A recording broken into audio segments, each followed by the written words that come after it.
Today I was going to talk about the product updates in DataOps Suite. So typically we have DataOps Suite is a suite of products, right? So we have ETL Validator, BI Validator, and DQ monitoring and all things. So today we'll specifically talk about ETL Validator and BI Validator and DQ monitoring things.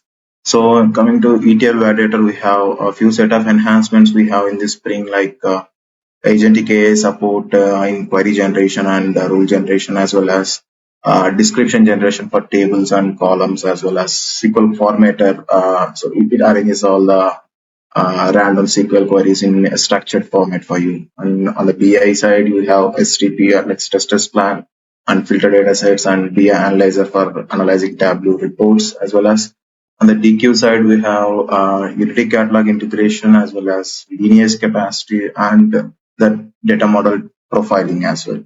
For further questions, feel free to reach contact@datagaps.com. Request a free demo, scan the QR code below. Thank you.